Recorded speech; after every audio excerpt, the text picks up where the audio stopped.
Bonsoir et bienvenue à l'étude biblique Overcomers Ministry Church. Comme chaque mercredi, nous sommes très ravis de vous avoir et prêts pour entrer dans les Écritures afin d'être une édification pour vous. Pasteur Landry, bonsoir encore, que Dieu vous bénisse. Bonsoir, peuple de Dieu. J'ai envie de dire les disciples du Seigneur, que Dieu vous bénisse. Pasteur Moses. Shalom tout le monde, que Dieu vous bénisse, c'est l'apôtre. Voilà, pasteur, tu vas prier, on va démarrer. Père, dans le nom de Jésus-Christ de Nazareth, nous te disons merci pour cette autre occasion que tu nous donnes d'apprendre à tes pieds. Dispose favorablement ce temps pour nous. Ouvre notre entendement et donne-nous le discernement. Que ton esprit conduise toutes choses pour ta seule gloire. Au nom de Jésus. Amen. Amen. Encore une fois, bonsoir. Et très ravi de vous avoir. Je suis dans la joie encore d'être avec vous ce soir pour une étude, je sais, qui va nous faire du bien parce que nous parlons de la vie par l'esprit. Amen, amen. Ou la vie, oui, c'est ça, la vie par l'esprit. Oui. Voilà. Et je vous en prie, ce soir, faites l'effort de poser des questions parce que c'était un enseignement à haute dimension, haute tension. Pasteur Moses, Ouais. j'ai écouté le message, j'ai réécouté le message et il faut avouer que c'était doctrinalement très poussé. Oui, c'est un message assez profond. Ok. Il faut être, j'ai envie de le dire, mais je ne sais pas s'il faut le dire. Il faut être mature pour comprendre le message. Et moi, personnellement, ça m'a ouvert l'esprit et ça m'a permis de comprendre beaucoup de choses. Amen, amen, amen. Alors, la vie par l'esprit, apôtre. Amen. On bénit Dieu. Je ris simplement parce que Pasteur Landry dit que c'était doctrinement très dosé. Effectivement, on a essayé de revenir sur la Pentecôte pour comprendre le sens vrai en fait de la Pentecôte. Donc, on a compris que après avoir reçu le Seigneur a voulu qu'il reçoive l'Esprit. Ouais. Afin de pouvoir vivre la vie par l'Esprit. Amen. Et donc, c'est ce qui nous a conduit et ça nous a emmené là où ça nous a emmené. Voilà. Ok, d'accord. Ça, c'était comme introduction, mais il faut dire qu'honnêtement, dans ce message, je pense que toute personne qui veut make sense, ou bien qui veut entrer dans la pratique de ce qu'on appelle la vie chrétienne, doit écouter ce message, réécouter, pour pouvoir avoir des éléments clés. Sinon, même s'il y a des questions que tu te poses, je pense qu'à travers ce message, ça te donne une ouverture sur tout ce qu'est la vie spirituelle, en fait. Et je bénis Dieu que ça soit le jour de la Pentecôte, en fait. Amen. Amen. Effectivement, on avait l'habitude d'écouter des messages de la Pentecôte autrement. Mais nous bénissons Dieu qui a orienté son serviteur de cette manière. De la bonne manière d'ailleurs pour nous ouvrir l'esprit. Parce que, voyez-vous, une question est posée. Élisée, qui est spirituel, pouvait voir Ok. Dans le conseil de l'ennemi. Pasteur Moses a commencé. Élisée, dans sa spiritualité, Ok. avec son œil spirituel, il voit tout autour de lui l'armée du Seigneur qui le protège. Ok. Mais Géasi, qu'est-ce qu'il voit? Géasi ne voyait que des soldats assyriens. Il ne voyait rien au-delà. D'accord. Maintenant, la question, avant même qu'il n'ait prié pour Géasi, Ok. pour ouvrir ses yeux et qu'il voit les chars de feu, ces chars de feu étaient là ou ils n'étaient pas là? Les chars étaient là. Ils étaient là, mais ils ne le voyaient pas. Ok. C'est cela la vie de l'esprit. Ok. Et moi, ça, ces parties-là m'a beaucoup aidé à comprendre beaucoup de choses. Ok. Et je bénis Dieu pour la vie du bishop Tadon. D'accord. Je pense que Pasteur Moses est entré en plein dans le plat. Yes. On va pour ceux qui veulent comprendre, peut-être qui n'étaient pas là dimanche, à qui on peut donner quelques éléments quand même de base. On peut lire déjà 1 Thessaloniciens. On a commencé par 1 Thessaloniciens 5, le verset 23, je pense. Yeah. Ce que je veux ajouter, en fait, c'est que, comme Pasteur Moses l'a dit, c'est qu'on a eu à penser que la Pentecôte, c'est juste une question de feu. Ça veut dire que quand on vient à la Pentecôte, généralement, même nous-mêmes, on l'a fait plusieurs fois, c'est release de feu, que les gens tombent et que les gens partent, tu vois. Mais la réalité, c'est que quand on finit de faire ça, rien ne se passe à l'intérieur d'eux. Okay. Yeah. Je ne sais pas si tu comprends oui, un peu. Parce que lorsqu'on a vu l'histoire de la Pentecôte, on s'est rendu compte que avant même que le Saint-Esprit ne vienne, pour résumer, c'est-à-dire que Jésus avait déjà soufflé sur ses disciples en disant « Recevez le Saint-Esprit ». C'était dans Jean 20, le verset 22, ou bien Jean 22, verset 20. Mais on peut regarder. Et ils avaient déjà reçu le Saint-Esprit. Ouais. Donc, dans cette image de recevoir le Saint-Esprit est un peu la conversion. Vous comprenez? Parce que Jésus venait d'être ressuscité. Vous me comprenez? Donc, le châtiment, il a rempli tout ce que la justice divine demandait afin que l'homme soit sauvé. Oui. Donc, il était important que les disciples aussi passent par la nouvelle naissance. Tout à fait. Par la conversion. Tout à fait. Et donc, quand Jésus dit recevez le Saint-Esprit, c'est ici, si vous voulez, plus ou moins l'image de leur conversion. Parce que tant que vous n'avez pas reçu le Saint-Esprit qui vous convainc de péché, de justice et de jugement, vous ne pouvez pas accepter le Seigneur. Vous comprenez? Donc, ils venaient de se convertir. Vous comprenez? Yes. Maintenant qu'ils sont convertis, il faut maintenant qu'ils deviennent des disciples. Et c'est pour cela que le Seigneur dit, pour que vous soyez mes témoins, restez à Jérusalem. Vous avez reçu l'Esprit en vous, maintenant vous devez recevoir l'Esprit sur vous. Vous comprenez un peu? Très bien. Pour que l'Esprit puisse vous conduire. Très bien. Vous comprenez? Voilà, et c'est à ce moment bien précis qu'il reste à Jérusalem. Et lorsqu'il reste à Jérusalem, ce qui se passe, c'est qu'on voit le vent. Il y a eu des tremblements de terre, il y a eu un vent impétueux. C'était le Saint-Esprit. Maintenant, les flammes de feu sur eux, ce n'était pas le Saint-Esprit, c'était leur esprit qui venait maintenant de se connecter à l'Esprit de Dieu. Okay. Vous comprenez? Parce qu'il fait de ses messagers des vents et de ses serviteurs des flammes de feu. Donc, leur esprit venait de voir la lumière. D'être illuminé. C'est pour ça que quelque temps après, vous voyez que dès que le Saint-Esprit vient, Pierre ne rentre pas d'abord dans les miracles. Il comprend d'abord les Écritures.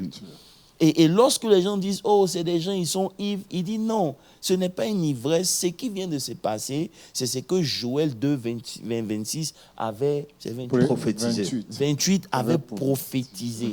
C'est ce qui vient d'arriver. Mais à quel moment il a la connaissance que ce qui vient de se passer était écrit dans l'Ancien Testament? C'est le Saint-Esprit qui lui révèle ces choses. Et vous voyez que l'action du Saint-Esprit lui a donné une autre mentalité, une autre position. Lui qui était peureux, qui avait fui, qui avait régné Jésus, lorsqu'il accepte Jésus, voilà, devant une petite fille en plus, lorsqu'il accepte le Seigneur Jésus et que le Saint-Esprit descend sur lui, la peur disparaît. Alléluia. Et on ne peut pas continuer de faire les Pentecôtes et puis les chrétiens ont toujours peur. Tout à fait, tout à fait. C'est ça.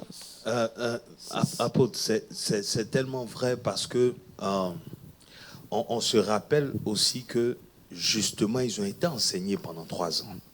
Ouais. Mais malgré ce qu'ils ont reçu comme enseignement, n'ayant pas encore reçu le Saint-Esprit, ils avaient toujours peur. Ouais.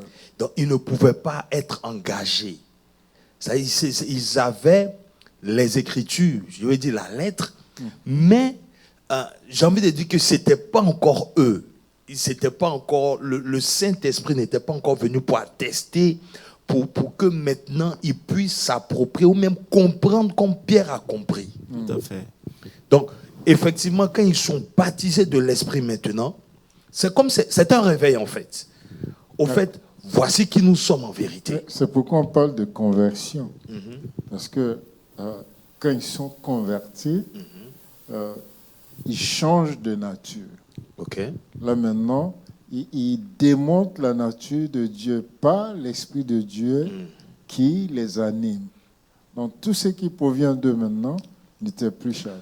Et automatiquement, la petite question que j'ai déjà en tant que jeune étudiant, est-ce que Adam était spirituel donc? Parce que... Allez-y. Bon, j'ai envie de dire que nous avons deux cycles de vie d'Adam. Le Adam avant la chute et le Adam après la chute. Donc ma question serait, de quel Adam nous parlons? Parce que quand il souffle, la Bible dit qu'il devient une âme vivante. Ça veut dire que c'est l'âme qui est activée, ce n'est pas encore l'esprit. Adam n'avait pas eu le temps de grandir en maturité pour devenir l'homme spirituel qu'il devait être en fait. Et c'est pour ça que le Seigneur l'a dit, il faut qu'on le retire, sinon il n'y aura plus de point de salut pour lui. Il va manger l'arbre du fruit de la vie et puis c'est terminé. Donc, tu comprends? Alors que nous, on est en train de manger l'arbre de la vie en ce moment. Tu comprends? Yes. Voilà. Et donc, c'est un peu ça. En fait, j'ai posé la question parce que ce verset, non, pas celui-là, 1 Thessaloniciens 5, 23, c'est pour déjà nous situer. Je me suis dit que nous sommes plusieurs en nous-mêmes. il y a Adam, il y a Jésus, et puis il y a le corps. En fait, je sais pas si c'est pour ça qu'un jour ici, on a dit que le chrétien est une créature complexe. Il a la vie de Dieu dans son esprit. Il a la vie d'Adam dans son âme et il a la nature du péché dans son corps. Vas-y. Donc non, c'est pour répondre à ta question. Yes. Tu comprends? Ça veut dire que lorsque tu deviens chrétien, la vie de Dieu descend dans ton esprit. Mais la vie d'Adam est dans ton âme parce que tu es devenu une âme vivante. Effectivement. Et maintenant, le corps du péché est dans ton corps. Tu comprends un peu? Donc, la nature du serpent est dans ton corps. Est-ce que tu comprends? C'est pour cela que quand Dieu commence l'action de la sainteté, c'est pour ça que dimanche, tu as vu qu'on a mis l'accent d'abord sur la sainteté. C'était quoi la sanctification? Tout à fait. Ça commençait d'abord par l'esprit. Ça veut dire quoi? Lorsqu'un homme n'est pas converti, n'est pas chrétien, son esprit est mort. Il est séparé de Dieu. Tout à fait. Rappelez-vous que Dieu avait dit à Adam, le jour où tu mangeras, tu mourras. Ça n'est pas dit que Adam est mort physiquement le même jour, mais spirituellement, il a été déconnecté de Dieu. C'est ça. Tu comprends un peu? Donc, tous ceux qui naissent d'un homme et d'une femme sont morts spirituellement. Amen. Est-ce que tu comprends un peu? Donc, on est mort, on est séparé de Dieu. Donc, quand on se convertit en acceptant Jésus-Christ comme Sauveur et Seigneur, Dieu, dans sa grâce, parce que c'est l'Esprit. Comme Dieu est Esprit, il a le moyen d'agir sur ton esprit. Tout à fait. Pourquoi? C'est un choix délibéré que Dieu prend parce que c'est son domaine. C'est ton esprit qui ramène à la vie.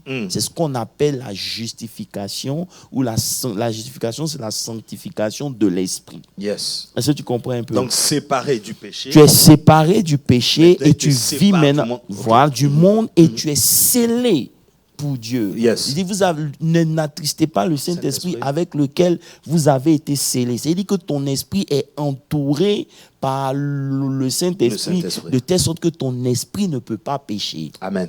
Est-ce que tu comprends?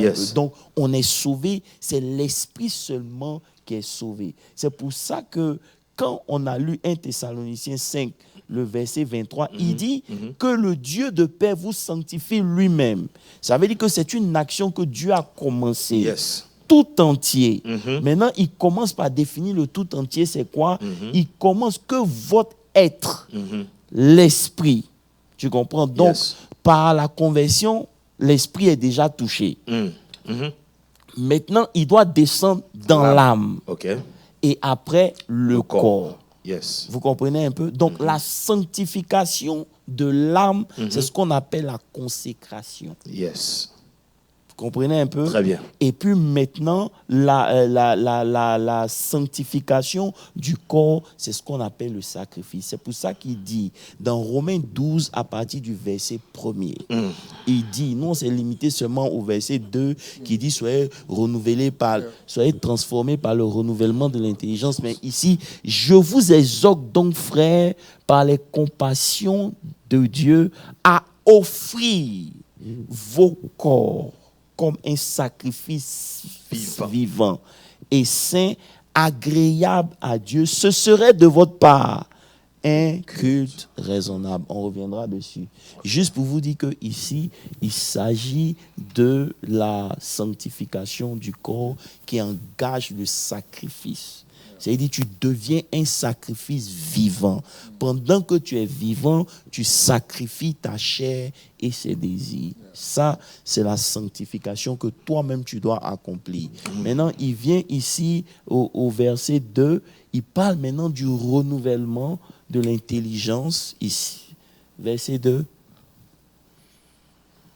Il dit maintenant, ne vous conformez pas au siècle présent, mais soyez transformés par le renouvellement de l'intelligence afin de discerner quelle est la volonté de Dieu, ce qui est bon, agréable et parfait. Yes. Ici, il engage maintenant l'âme.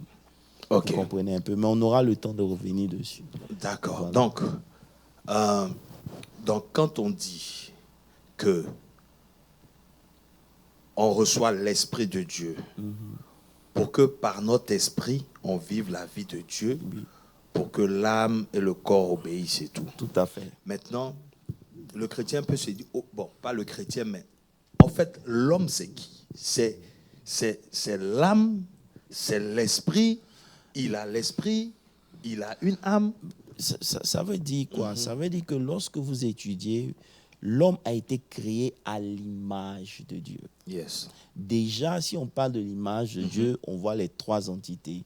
L'Esprit, on voit le Saint-Esprit, on voit Dieu, on voit le Fils. Est-ce qu'on est d'accord? Yes. Voilà. Donc, on voit que déjà ici, ces trois personnes, nous sommes à l'image de Dieu. Nous avons un esprit, nous avons une âme et nous avons un corps qui représentent les trois parties. C'est pour ça qu'on a dit quoi? On a dit que l'amour du monde combat Dieu. Le diable combat Jésus et la chair combat le Saint-Esprit. Ok.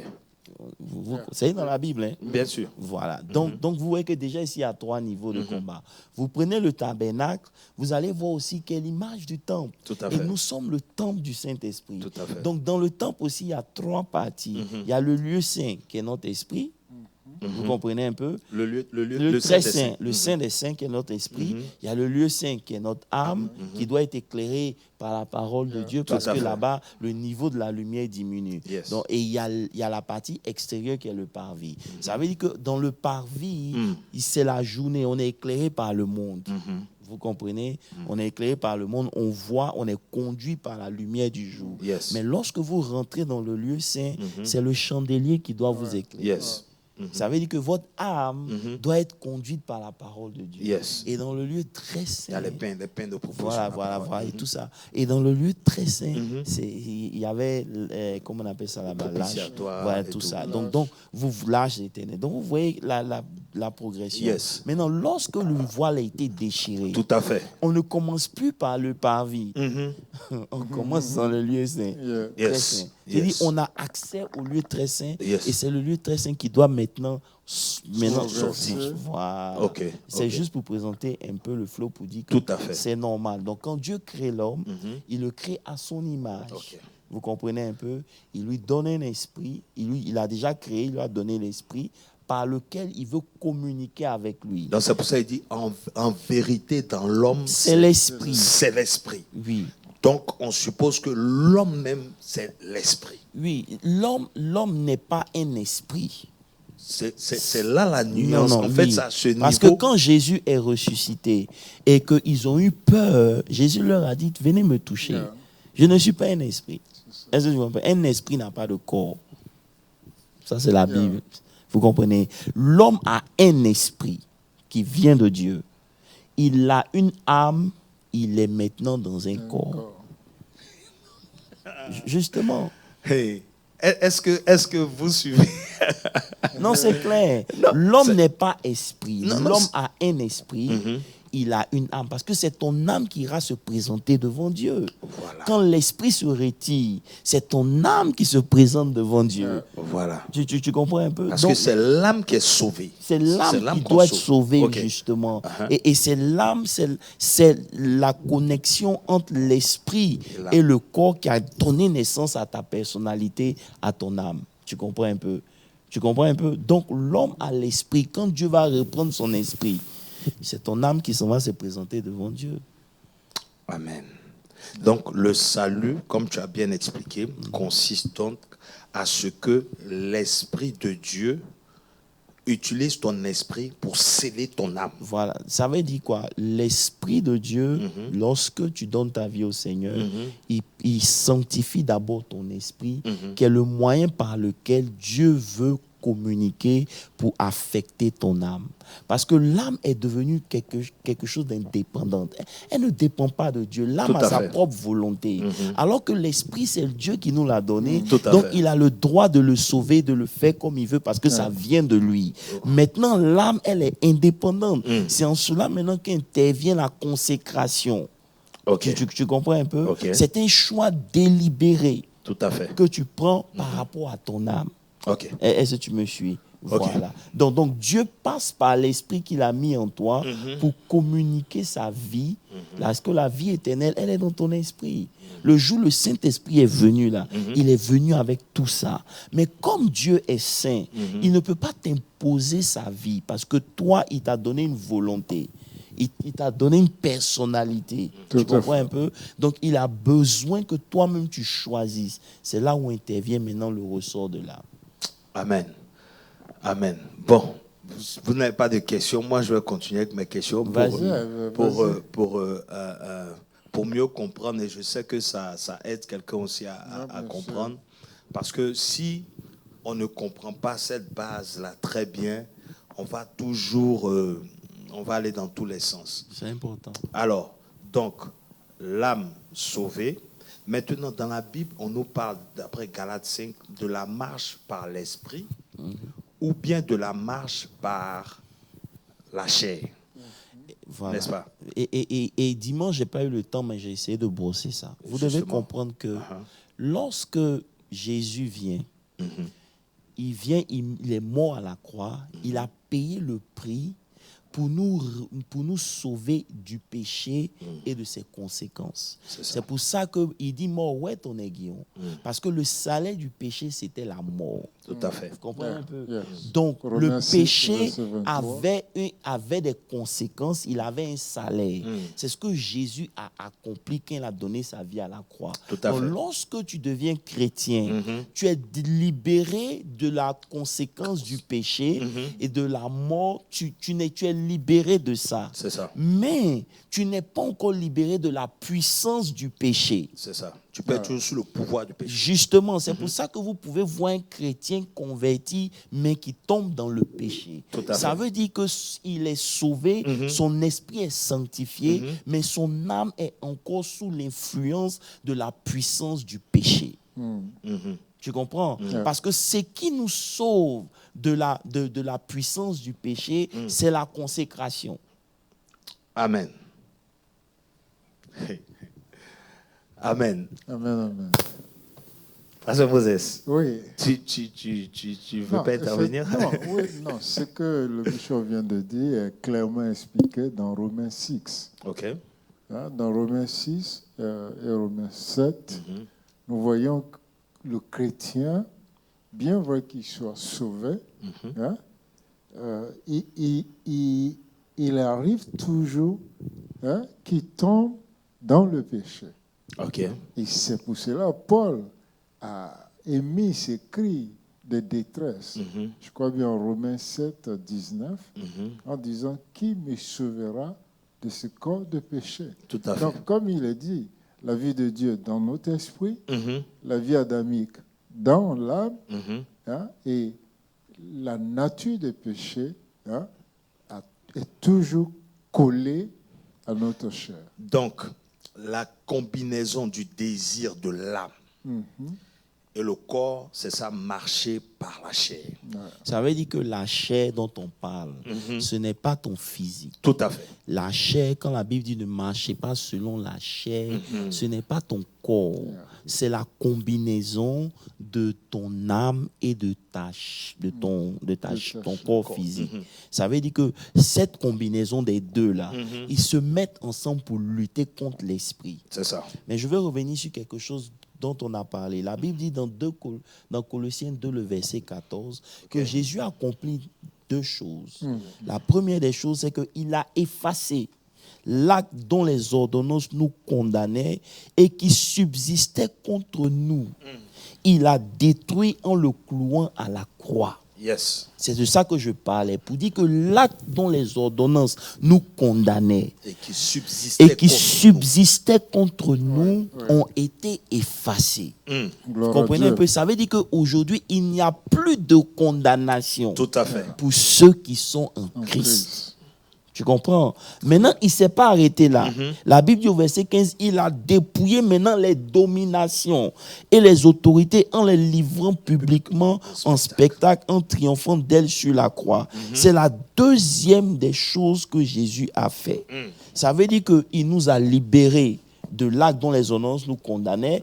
Il les a dépouillés. Yes. Vous comprenez? Maintenant, ils n'ont plus de pouvoir. C'est ça. Mais lorsque nous soumettons au péché, nous leur donnons le pouvoir. C'est ça. Et c'est pour cela que la lutte devient sérieuse. Pourquoi? Parce qu'on n'a plus la condamnation de l'acte, mais ils utilisent justement le pouvoir du péché pour dominer encore sur nos vies. C'est pour ça que la consécration n'est plus quelque chose qu'on doit discuter. Si on doit devenir victorieux, ça s'impose à nous. Amen, amen, amen, amen. Vous êtes en train de me faire prêcher mon message dimanche, donc on peut passer un dimanche passé, s'il vous plaît. Amen. Le Saint-Esprit est fidèle. Yeah. Donc, en fait, d'accord. Donc, si nous allons... Donc, on voit qu'on a la marche selon la chair et la marche par l'esprit, n'est-ce pas? Et je veux préciser quelque chose. On a parlé de la sanctification de la chair et de l'âme, de la consécration. Et maintenant, la sanctification de la chair, du corps, le sacrifice. Voilà, c'est le sacrifice. Mais ça n'aura lieu que lorsque on aura un nouveau corps, en fait. Vous comprenez un peu? C'est pour ça que Dieu va donner un nouveau corps. C'est-à-dire que le but de consacrer ta chair, c'est que ça meure. Pour que l'autre corps ne vienne. C'est juste une parenthèse. Mais on reviendra dessus. Il y a lors de l'avènement de Christ, on sera changé en autre... Ok. Donc, j'ai perdu un peu le fil. Donc, tu parlais de la combinaison de la chair et de l'âme. Yes, c'est-à-dire que l'esprit, le Saint-Esprit et l'esprit de l'homme pour marcher selon l'esprit de Dieu, n'est-ce pas? Et le désir de l'âme, ou bien quand on parle du désir de la chair, en fait, on veut parler du désir de l'âme, c'est ça? Ça veut dire que la chair a un désir, même la chair a sa volonté. Tu comprends un peu? Ça veut dire que dans la chair, qui est le corps, qui n'est pas l'âme d'abord, il y a sa volonté. Parce qu'il y a des désirs que ta chair veut, qui ne sont pas forcément reliés à ton âme. En fait, ça je veux. Non, tu veux aller très loin. Parce que c'est des choses qu'on évite d'en parler parce que ça va prendre beaucoup de temps. De l'âme à sa volonté, à son désir, la chair aussi a ses désirs. Mais c'est la combinaison des deux qu'on appelle les désirs de la chair. Est-ce que tu comprends un peu? Parce qu'il y a des choses que tu vas faire qui ne vont pas satisfaire ton âme, mais c'est ta chair qui seront satisfaites. Donc, est-ce que, parce que quand on lit Genèse et on te dit que Ève a été séduite, c'est au niveau de l'âme donc qu'elle a failli? Ça a commencé par l'âme parce qu'elle a vu et elle a imaginé que le fruit était bon. C'est le raisonnement. Ça veut dire qu'elle a activé la vie de l'âme. Alors que là-bas, ce n'était pas la vie de l'âme. L'âme était présente, mais c'était l'esprit qui dominait. C'est pour ça que lorsque vous devenez chrétien, parce que vous avez vécu toute votre vie sous le biais de l'âme, il vous est difficile d'être conduit par l'esprit. Amen. Et c'est ce que dimanche on a dit. Yes. On a dit que toute notre vie, tout ce qu'on sait, c'est comment Notre l'âme nous expérience. conduit, comment la chair nous conduit. Nos sens sont ce qui domine nos vies et nos besoins, nos désirs, c'est ce qui contrôle notre marche. Vous comprenez un peu? Maintenant, on ne sait pas comment vit La vie l'esprit. de l'esprit. Alors que la vie de l'esprit a commencé parce que de l'âme a commencé lorsqu'elle a raisonné. Pour dire que oui, quand elle a regardé ses yeux Yes. physiques, C'était beau. elle a Elle a vu que raisonné. c'était précieux, Voilà. c'était bon et tout ça. Dimanche prochain. Il y a une question. Que doit-on faire? Dimanche prochain. On n'a pas parlé de consécration encore. Ah, d'accord. OK. D'accord. Donc, cette question-là, ça sera pour dimanche prochain. Pour mercredi prochain. Ça veut dire que quand on va finir de prêcher dimanche, tu comprendras. Tu n'auras pas besoin de poser des questions. Alors, donc, on évolue dans notre étude.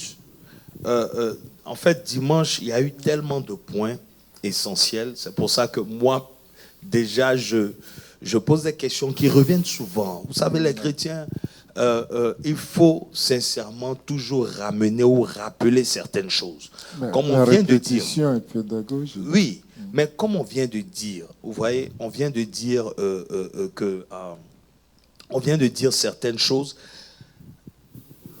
qu'on a été habitué, grandissant, à opérer d'une certaine manière. Notre Par- espérance. Par l'âme, par la chair et tout ça. Maintenant, quand on reçoit une révélation comme ça, la meilleure manière aussi, je pense, de pouvoir faire de ça une seconde nature, est-ce que ce n'est pas de aussi Il y a quelque chose qu'on doit comprendre. Ça veut dire quoi? Pourquoi Dieu nous donne sa parole? Ce n'est pas pour qu'on ait beaucoup de réma. C'est ça. Ce n'est pas pour qu'on vienne citer les versets parce qu'on les connaît. Ouais. Dieu nous donne sa parole pour que nous ayons une image de ce que lui, il dit que nous sommes. Amen. Amen. On est d'accord? Yeah. Très bien. Vous savez, la famille va vous dire que ici on est pauvre. Pourquoi? Parce que c'est ce que la famille connaît. C'est ça. Vous dépassez la famille, vous allez dans la société va vous dire qui vous êtes parce que c'est comme ça, eux, ils vous voient. Est-ce que vous comprenez un peu? Yeah. Donc, Dieu est obligé de nous donner sa parole pour nous faire comprendre en réalité qui nous sommes. Tu comprends? Yes. C'est pour ça que le changement ne commence pas quand tu as imposé les mains. Vas-y. Parce que beaucoup de gens ont reçu des impositions des mains, mais ils n'ont pas changé leur mind à l'intérieur. Il n'y a pas eu ce déclic. Ils n'ont pas pris conscience de qui ils sont en réalité. Ça veut dire que si aujourd'hui je viens vers toi et je te demande comment vous vous appelez, quelle sera ta réponse? Landry. Pourquoi tu dis Landry? Parce que c'est le nom que mes parents m'ont donné. Parce que tu es conscient dans ton esprit que c'est ton nom que tu portes. Ça veut dire que ce dont tu es conscient devient ta réalité. Yes. Et la conscience d'un homme, c'est l'ensemble de ce qui croit, ok, de ce qui sait et ce qui croit, que ce soit vrai ou faux. Yes. Vous comprenez? Très, très Vous bon. allez marcher avec quelqu'un, la personne croit quelque chose qui est faux. C'est son niveau de conscience. Tout à fait. C'est pour ça que Karl Marx pouvait dire que c'est la conscience de l'homme qui détermine comment on appelle ça? J'ai oublié. Oh non, donc Karl Marx ne doit pas être ici. Non, il dit que ce sont les conditions d'existence qui déterminent la conscience de l'homme. Ça veut dire que l'homme devient conscient des conditions dans lesquelles il vit. Vous me comprenez un Yes. peu? C'est pour cela que Dieu envoie aussi sa parole, pour que sa parole nous éclaire, afin que notre conscience ne soit pas celle de ce que nos parents nous ont dit, ne soit pas celle que...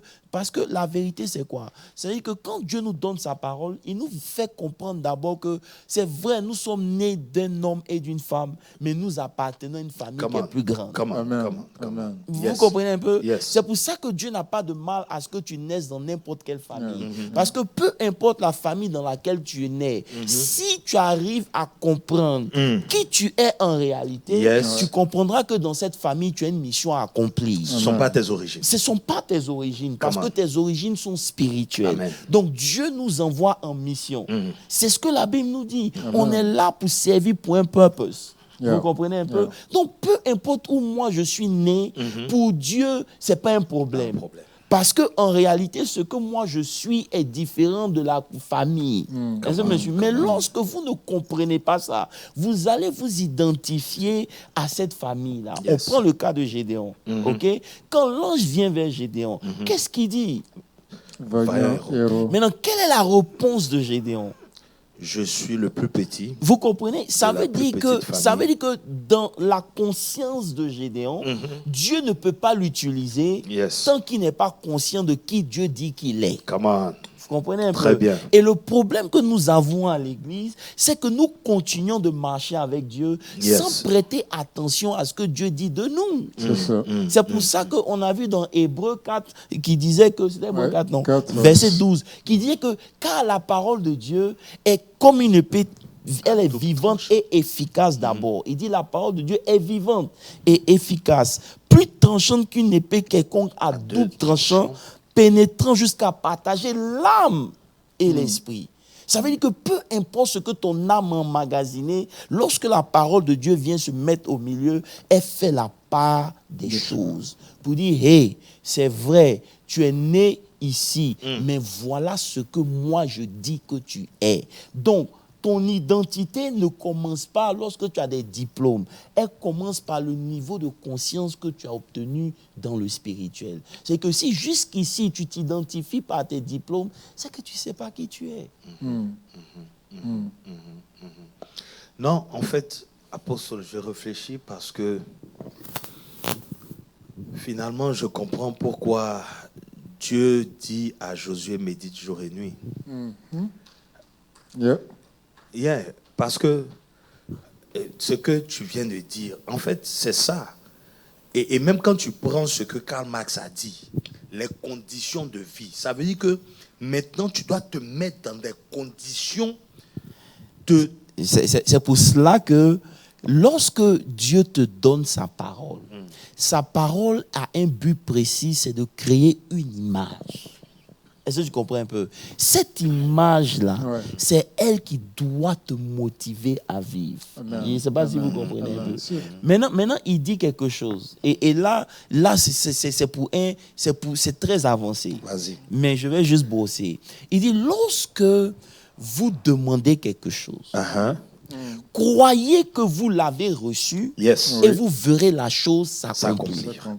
Mais attends, Vas-y. il y a des choses terribles ici. Yeah. Il dit, lorsque je suis en train de demander quelque chose, je demande quelque chose, je dois d'abord croire que j'ai reçu cette chose.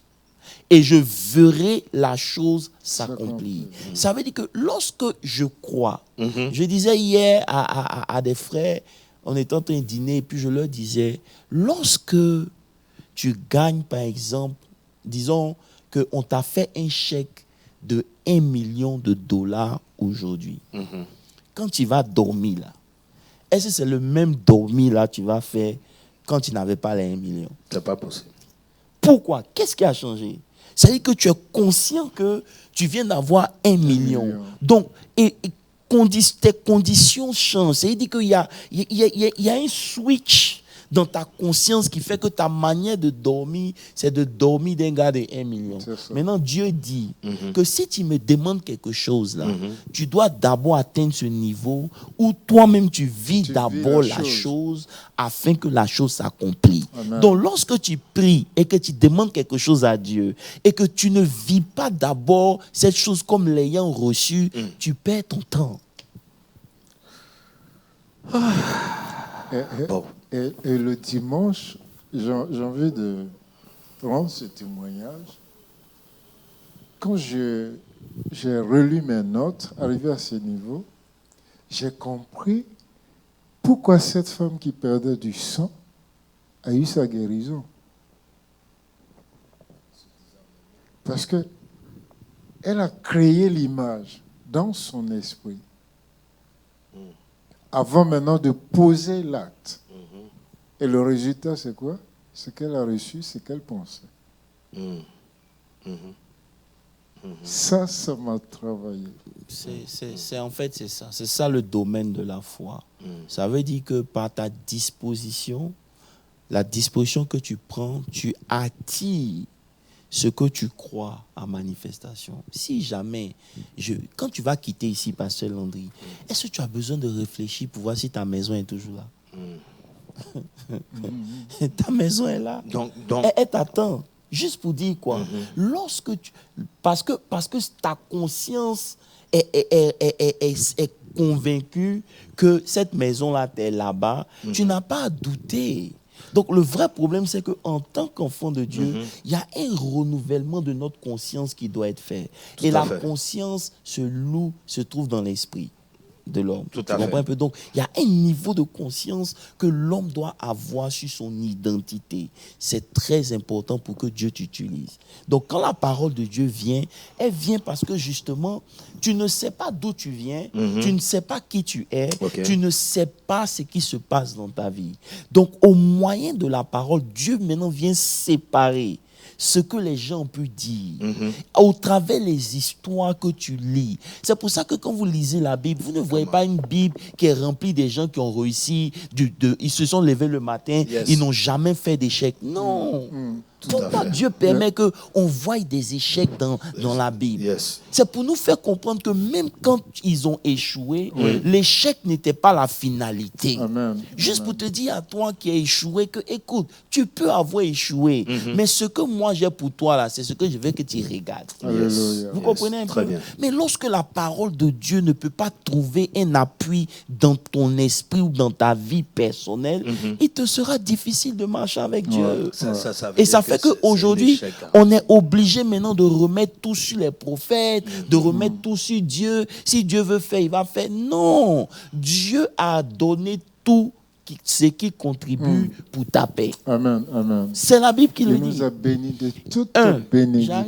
Il nous a bénis de toutes sortes de bénédictions dans les lieux spirituels. Maintenant, il dit tout ce qui va concorder, c'est Pierre qui dit ça. Tout ce qui contribue à notre paix, il nous l'a donné. Amen.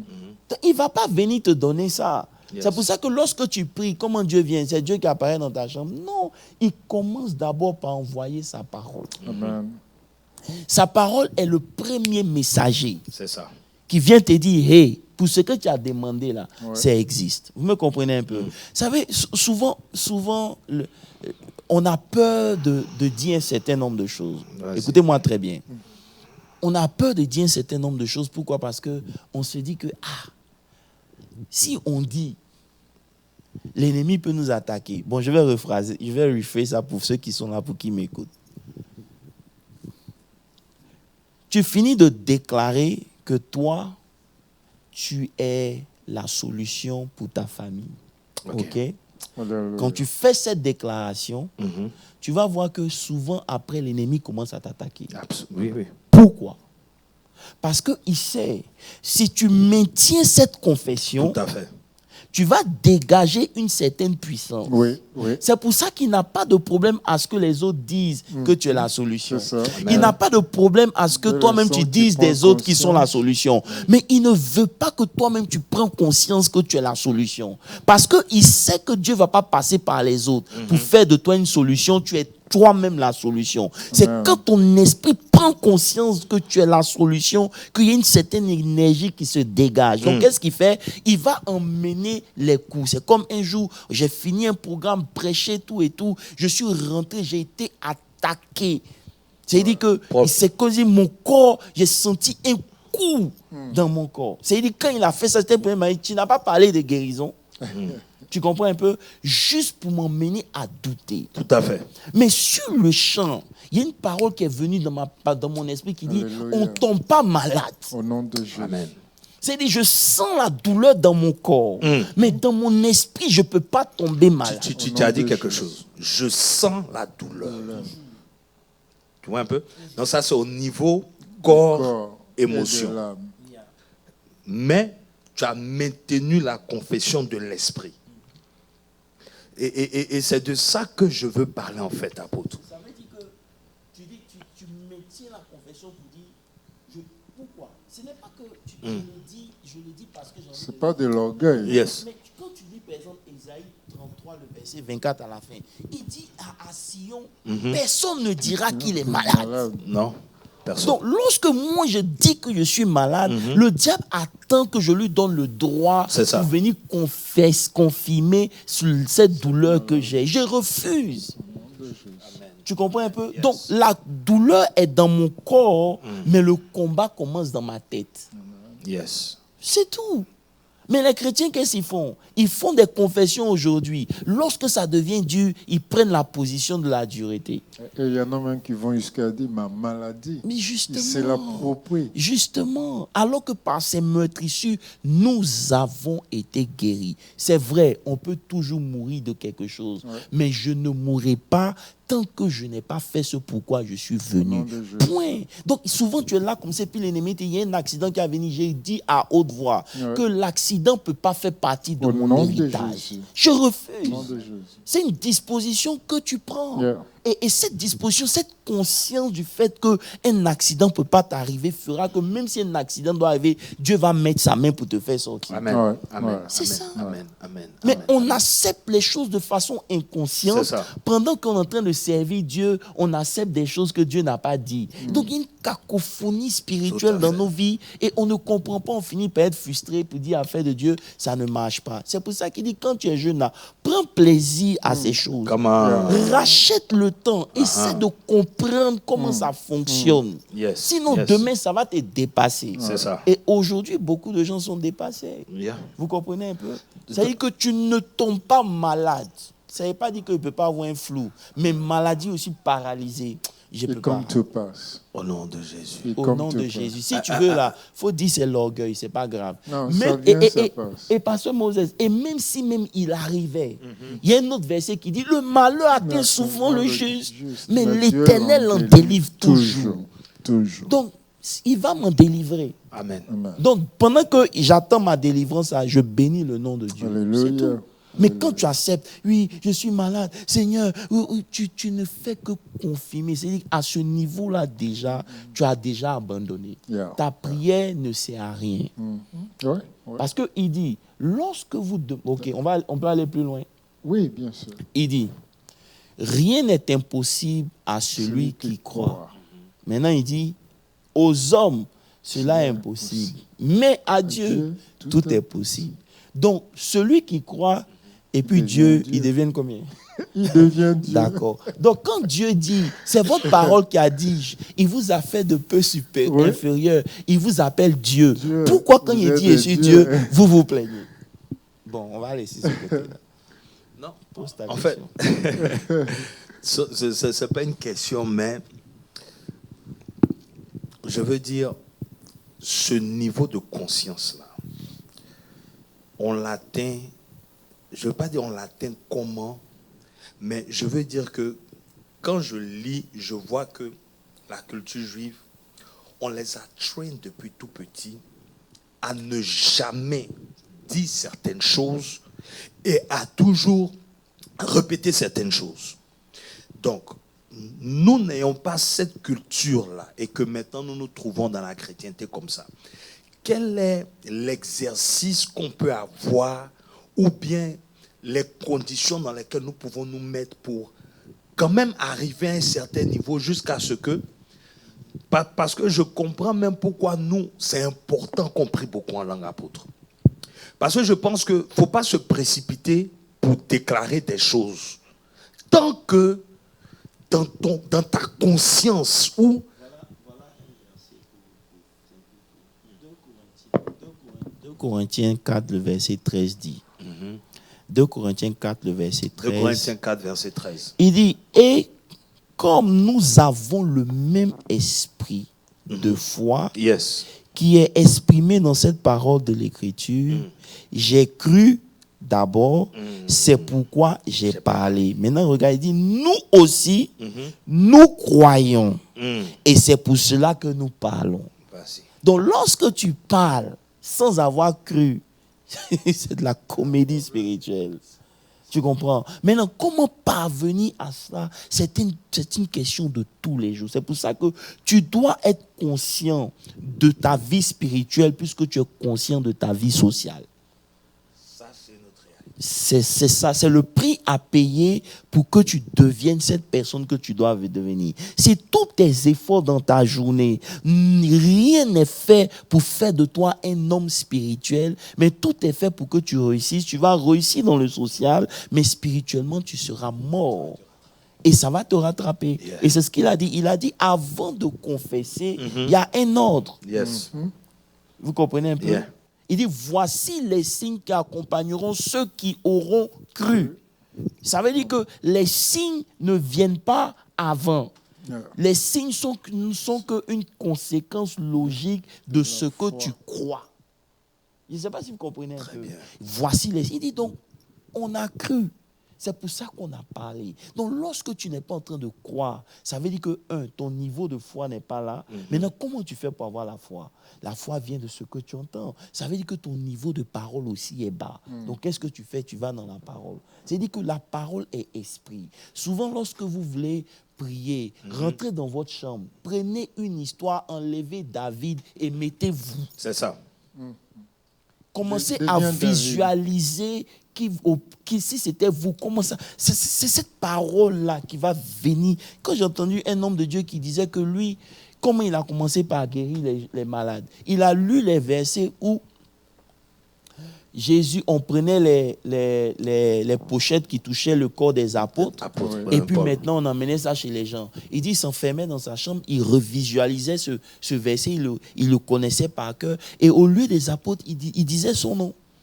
Et il a commencé à prendre conscience que si vous le touchez, oh là, il y a aussi quelque chose va sortir de lui. Et quand c'est devenu tellement vrai dans son esprit, c'est pour ça qu'on a dit, regardez, même les scientifiques ont dit, ils ont dit que le subconscient ne sait pas ce qui est vrai et ce qui est faux. C'est pour ça que quand, par exemple, quelqu'un fait une crise d'anxiety dans l'avion, on lui donne le placebo. On lui donne un médicament. Parce qu'il a pris le médicament, il croit automatiquement qu'il est guéri. Donc, c'est-à-dire que le subconscient ne sait pas ce qui est vrai et ce qui est faux. Donc, si quand tu dis que toi, tu feras ça, le subconscient s'est dit, s'il dit, il va faire. Il peut faire. Vous comprenez un peu? Et donc, c'est comme ça. C'est tout un training qu'on a raté. C'est pour ça que dimanche dernier, quand on parlait du test du temps, c'était important d'attendre que Dieu fasse de toi l'homme que tu dois être. Ne prends pas ta main, la main de Usa pour forcer parce que les autres sont dans de grandes maisons. Toi aussi, tu dois être dans une grande maison parce que les autres font ça. Toi aussi, tu dois, en faisant ça, Dieu n'a pas sa main dedans. Ça veut dire qu'aujourd'hui, tu prends des choix qui détruisent ta destinée simplement parce que tu veux être à l'aise dans le physique. Non, sois à l'aise dans le spirituel. Amen. L'argent va te poursuivre, l'or va venir à toi. Amen. C'est comme ça. On a mélangé. Il dit, voici les signes qui accompagneront ceux qui ont cru. Et c'est en cela que je disais dimanche qu'on ne connaît pas le spirituel. On ne sait rien du spirituel. On n'a même pas encore touché ça, mais je crois que papa, j'ai bien une question. Vas-y, papa. Amen. Je bénis l'Éternel pour Apostole, la profondeur dans laquelle tu nous emmènes. Honnêtement, ce message m'a fait énormément de bien. Et j'aurais souhaité que tu approfondisses ou que tu élabores plus sur la relation de la parole et de l'esprit. Parce que je pense que le flou, en fait, de beaucoup de chrétiens, parce que c'était le flou que j'avais jusqu'à ce que je regarde Josué. La parole de Dieu dit, médite-la jour et nuit. Et comme tu l'as mentionné, c'est notre miroir. Tant que tu n'as pas ce miroir en esprit et que tu la médites pour que ça soit collé dans ton esprit, tu vivras les choses de la chair et de l'âme. Et c'est ce que Jacques a dit. Jacques a dit que celui qui écoute la parole de Dieu et qui ne la met pas en pratique, il est comme quelqu'un qui va... Il se regarde dans un miroir et il a oublié à quoi ressemble son visage. Vous comprenez un peu? C'est ce que papa JB dit. Tant que les versets là n'ont pas pris forme dans ton esprit, où toi tu t'identifies à ce que ces versets là disent, tu ne peux pas venir prétendre que tu es. C'est pas possible. Tu l'es d'abord lorsque ton esprit a accepté ces versets-là. Amen. Et parce que c'est l'image que tu as de toi. C'est pour ça que dimanche, vous avez vu, j'ai voulu faire la différence. C'est pas que c'est donner une licence aux gens de pécher. Non. Pour Tout à dire fait. que Dieu ne vous voit plus comme des pécheurs parce que son esprit vous a sauvés. Maintenant, je disais ça avant de continuer, dimanche on verra ça. Maintenant qu'il vous a sauvé là, Ouais. il vous a justifié Oui. par la grâce, n'est-ce C'est pas? ça. Maintenant, la grâce vous permet maintenant de vivre la vie du juste. Yeah. C'est ça. Vous comprenez? Avant, c'était tes efforts que tu faisais pour ne pas pécher. Maintenant que le Saint-Esprit est scellé avec toi, au moyen de l'Esprit de Dieu, Yeah. il te donne la capacité de vivre la vie du juste. Amen. Donc la grâce, ce n'est pas une licence pour pécher. Non, Tout à fait. la grâce est une puissance pour vivre la vie de Dieu. Alléluia. Pour pouvoir porter maintenant la domination de Justement. l'esprit sur l'âme. Voilà. Pour te Ça aussi, permettre c'est de... Voilà. Donc, en réalité, tant que la parole de Dieu n'est pas formée, parce que quand vous lisez la Bible dit que Jésus grandissait en statut. Pasteur Moses, aide-nous. Oui, oui. En quoi? En statut. En sagesse. Sagesse.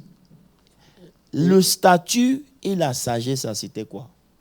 Vous prenez la même histoire, vous allez voir que Jean-Baptiste grandissait en esprit, Oui. en statut C'est aussi. ça. Ça veut dire que le statut, c'est la connaissance. La sagesse, là, elle vient de quoi? Elle vient de la connaissance. Donc, tu deviens sage à cause de la connaissance que tu obtiens. Mais nous, on ne grandit pas. Vous comprenez un peu? On ne grandit pas. Yes. Et parce qu'on ne grandit pas, on demeure toujours des bébés dans le spirituel. Ça, Il y a c'est des choses qu'on ne peut même pas 4, toucher. Et 14. voilà, Éphésiens 4, 14. Il y a des choses qu'on ne peut pas toucher parce que justement, notre esprit ne peut pas accepter ça. Comme quand Dieu dit, tout est possible à celui qui croit. Wow. Maintenant, il dit, rien aux hommes cela est impossible, mais à Dieu tout est possible. C'est ça. Donc celui qui croit, il devient un avec Dieu. Donc quand il dit que vous venez, vous avez celui qui s'associe à la prostituée est un avec la prostituée, mais celui qui s'associe à l'esprit de Dieu est un avec. C'est le même esprit. Ça ne veut pas dire que tu deviens Dieu. Tu ne peux pas être Dieu. Tu ne peux même pas devenir Dieu dont tu parles. Mais l'esprit que tu as fait qu'il n'y a plus de limites. Tout à Il fait. n'y a plus de barrières. Yes. Le vrai problème que nous avons, nous sommes limités dans notre marche chrétienne parce que jusqu'à présent, nous vivons selon l'âme et selon le corps.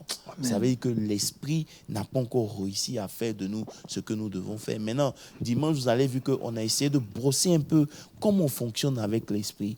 L'esprit, c'est la parole de Dieu. Amen.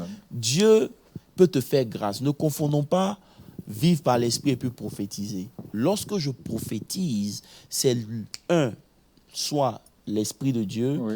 qui me montre quelque chose, Exactement. ou c'est un ange qui me donne une direction, ou encore c'est mon esprit qui me dit voilà, papa JB a tel problème. Yeah. Il y a une différence. Ça veut dire que pour ceux qui sont dans le prophétique, ils diront quand c'est leur esprit, quand c'est l'esprit de Dieu, quand c'est un ange qui est en train de ministrer. Il y a différents trucs, c'est pas ça qui est le plus important. Tu comprends un peu? Je ne parle pas de ça. C'est-à-dire que lorsque Dieu te fait grâce de voir, il t'a montré. Tout à fait. Mais sinon, il nous a donné sa parole. C'est pour ça que Jésus dit, mes paroles sont esprit Et vie. et vie. Ça veut dire que celui qui a la parole, il a une vision du monde spirituel. Tout à fait. Vous comprenez un peu? Yes. Parce que la parole de Dieu, c'est la couleur ou tout ce que le monde spirituel est que Dieu nous a donné, mais en écrit.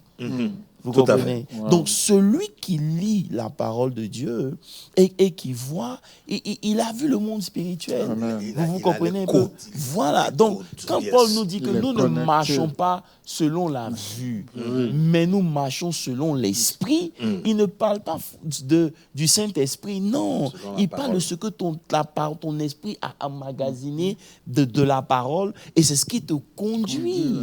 Tu comprends? Quand Dieu dit à Abraham, par exemple, Abraham, quitte ton pays, ta nature, je te montrerai. Mais Abraham a pris combien de temps pour arriver là où il devait prendre? C'est-à-dire que Dieu est en train de lui montrer comment lui conduire. Maintenant, il dit, regarde les yeux, tout ce que tu vois là. Il était déjà sur le pays. Hein. Tout ce que tu vois là, c'est pour toi. Juste pour nous dire que l'esprit, c'est pas ce que nous on croit.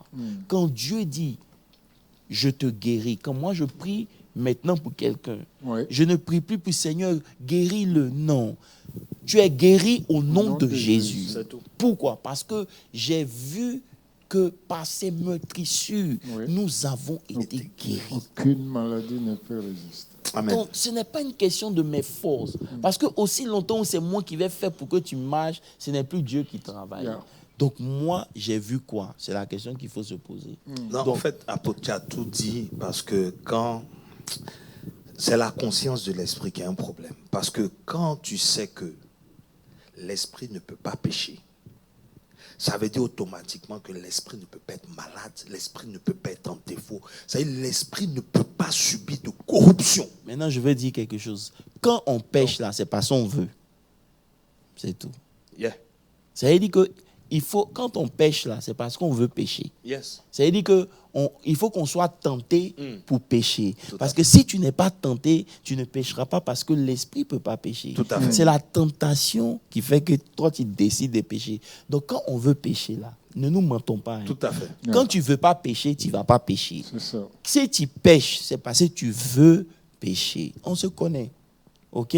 Mais juste pour dire que, c'était juste pour préciser quelque Yeah. chose. Donc, si tu as ce niveau-là et que tu sais que tu es esprit, effectivement, ce qui touche ton corps ou ton âme, c'est pas toi. C'est pas toi. Donc, tu es dissocié à ça. Donc, tu dois ramener la réalité de l'esprit là pour pouvoir vivre en fait ce que tu peux ressentir ou quoi que ce soit. C'est ça le combat dans lequel on est.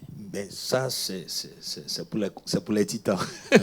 Le plus grand combat, ce n'est pas contre les sorciers. Le plus grand combat, c'est de prendre ta guérison et puis emmener ça dans ton corps. Ouais. Le plus grand combat, c'est de Au prendre nom ta de transformation. La vie éternelle. Pardon. Il dit à tous ceux qui l'ont, il leur a donné le pouvoir de devenir enfants de Dieu. Maintenant, il dit dans 1 Jean que qu'est-ce qu'il a dit là? Oh, j'ai oublié. Quand il parle de la vie éternelle, il dit celui qui a le Fils Yeah. Ah, le Père. a la vie. Celui qui n'a pas le Fils n'a pas la vie. Yeah. Mais la vie dont il parle, là, c'est la vie éternelle. Yes. Il dit, je vous écris pour que vous sachiez que vous avez déjà la vie éternelle. Elle est en vous. Mais la vie éternelle ne tombe pas malade. Tout à fait. Non. C'est la vie Elle de ne Dieu. meurt pas. C'est la vie de Dieu. Elle ne meurt. Elle n'échoue pas. Elle n'échoue pas. Elle ne peut pas échouer. Yes. Quand on échoue à cause de nos choix, on échoue parce qu'on ne grandit pas. On échoue parce que justement, on laisse l'âme prendre le dessus Yeah. et nous dominer. Yeah. C'est la domination du corps et de l'âme qui est la chair. C'est ce qui fait qu'on meurt. Ouais. Tu comprends? Apôtre, la dernière chose que je voulais toucher ici, c'est Jésus lui-même. Il peut poser des actes, mais il doit toujours dire selon la parole. Et en plus, il dit que je ne fais que ce que je vois mon Père faire. Vous comprenez un peu? Donc, en fait, je veux ramener la conscience au niveau de la parole parce que c'est vrai. Si ce n'est pas sur ça que nous nous appuyons, ce n'est pas la peine. Justement, le verset qu'on a lu, Pasteur Landry le dit.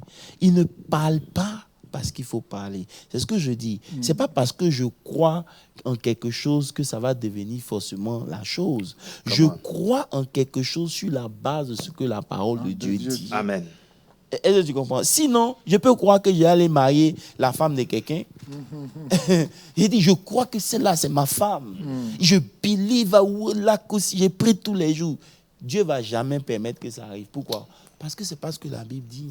Ça veut dire que tout ce que je crois, en quoi je crois, doit avoir son appui dans la parole de Dieu. C'est ce qui est dans le spirituel. Yes. Donc tout ce que je veux faire, mais qui n'a pas appui sur la parole de Dieu, Dieu n'est pas dedans.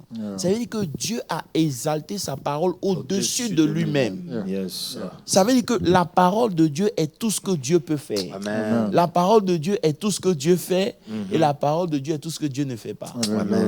Est-ce que vous comprenez un peu? Amen. Donc la Amen. parole de Dieu, c'est le champ d'action de Dieu. Donc lorsque vous sortez de la parole de Dieu, Dieu est limité. Amen. Parce qu'il a exalté sa parole au-dessus de lui-même. Amen.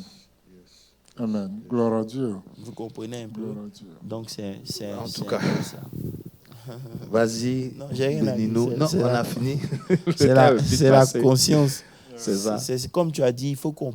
il faut pour moi, je crois qu'il faut qu'on revienne à la vérité. Ça veut dire que lorsqu'on lit la parole de Dieu, on ne doit pas la prendre de façon littérale. Quand vous lisez la Bible, par exemple, où Dieu dit « Il a haï Esau et il a préféré Jacob », ça veut dire quoi? Ça veut dire quoi? Ça veut dire que Esau est sorti avant Jacob.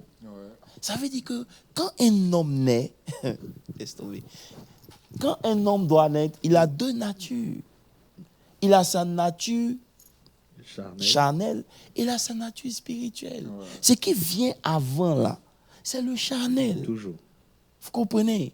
Et ce qui vient après, c'est le spirituel. C'est pour ça que quand Jacob et Isaac bénissent Jacob, et Esau revient pour dire, mais tu n'as rien pour moi. Il dit, je n'ai rien. Parce qu'il n'y a rien pour le charnel, il n'y a rien. Tout appartient au spirituel. Et ouf, tu viens de toucher un point, parce que même quand malgré ça, il a dit quelque chose. C'était des choses qui s'obtenaient par la chair. Il a dit que tu vas servir ton frère. Ça veut dire quoi? Ça veut dire que ta chair doit servir ton esprit. Ce n'est pas le contraire. Est-ce que tu comprends un peu? Il dit, et ton joug sera brisé. Quand tu vas mourir, c'est ce que ça voulait dire. J'ai dit aussi longtemps que Esau est là. On dit les gens sont venus prêcher. Oui, malgré que tout et tout, Esau est devenu grand. La chair sera toujours grande à sa manière. Yes. Mais aux yeux de Dieu, ce qui est important là, c'est Jacob. Tout à fait. Donc lorsque un homme naît, il a la nature de Jacob et d'Esau en lui. C'est à lui de choisir qui il veut. Parce que Esau peut mépriser son droit d'aînesse. Comme beaucoup parmi nous ici, on se dit, ah, les histoires de Dieu, c'est quoi? Tu vois, on devient profane. On profane Dieu dans notre mentalité. Et quand c'est comme ça, l'esprit... Vous allez voir que Jacob était à la maison, il faisait rien. Il n'avait pas de grands exploits. Tout à fait. Mais c'était son frère qui allait à la chasse, qui avait de grands espoirs. Et aujourd'hui, beaucoup de gens mettent l'accent sur la vie qui est venue avant le spirituel. C'est ça. Et ça fait qu'on n'est pas les... Il dit c'est ça. C'est ça. Tu m'as tué, c'est bon. L'âme vivante. Voilà. Donc, en réalité, c'est ça. Donc, en nous, il y a toujours une nature qui viendra avant. Et c'est à nous de choisir laquelle on veut réellement. Et c'est ça le problème que nous avons en réalité. Mais en réalité, en nous, c'est l'esprit. C'est l'esprit. Dieu utilise ton esprit pour pouvoir communiquer avec toi. Et comme Dieu nous est bon, je vais clôturer avec ça. Ne sachant pas c'est quoi l'esprit, Dieu a permis que tu pries en langue. Il dit que celui qui parle en langue, ce n'est pas son âme qui prie, mais c'est son esprit qui prie. Donc, lorsque quelqu'un prie beaucoup en langue, il active son esprit. C'est pour ça que vous allez voir que quand quelqu'un prie beaucoup, il finit par devenir prophète, il finit par voir. Pourquoi? Parce que son esprit est allumé. Et quand son esprit est allumé, le Saint-Esprit vient lui parler et ça donne ce que ça donne. Mais lorsque vous êtes paresseux, et que vous ne vous engagez pas dans la vie de prière en langue, vous allez voir que votre esprit dort. Vous me suivez un peu? C'est comme ça que tu soumets même le corps, l'âme, tout ça. Et je veux conclure pour dire quoi? Le jour où le Saint-Esprit est descendu, ils ont parlé en langue. Tout à fait. Pourquoi parler en langue était important le jour où le Saint-Esprit est venu? C'est quand ils ont fini de parler en langue que le mind de Pierre a été éclairé et il a commencé à parler comme ça. Donc c'est juste pour dire que c'est un processus dans lequel Dieu nous a mis. Mais on est tellement busy à faire la religion qu'on perd le temps. Vous comprenez un peu? On perd le temps, on raisonne, on fait beaucoup de choses qui ne servent à rien. Peut-être que tu veux jeûner. Ce n'est pas le jeûne qui va débloquer ta situation. L'esprit doit te dire. C'est ça. Vous comprenez un peu? Aujourd'hui, on a emmené des pratiques sans que l'esprit nous conduise. Non. Yes. Vous comprenez? C'est comme quelqu'un qui me demandait hier, les portes de prière. J'ai dit, la porte de prière, c'est l'esprit. Parce que tu peux prier à 3 heures du matin, ça ne va rien faire. À 3 heures du matin, tes anges dorment. Ce n'est pas pour toi. Il faut que tu découvres l'heure à laquelle Dieu veut que toi, tu pries. Parce que c'est là qu'il y a une connexion entre toi et le monde spirituel. C'est vrai, il y a différentes veilles et tout. Tu peux choisir. Mais la vérité, c'est que tout ce que tu fais sans être conduit par Dieu, c'est la chair. Tout à fait. Je vais m'arrêter là. Que Dieu vous bénisse. Amen. Amen. Je fais l'annonce. Donc ce dimanche, nous avons le chantre, l'homme de Dieu Michel Bakenda, qui sera ici à l'église pour adorer Loi avec nous. Donc, nous vous invitons dimanche.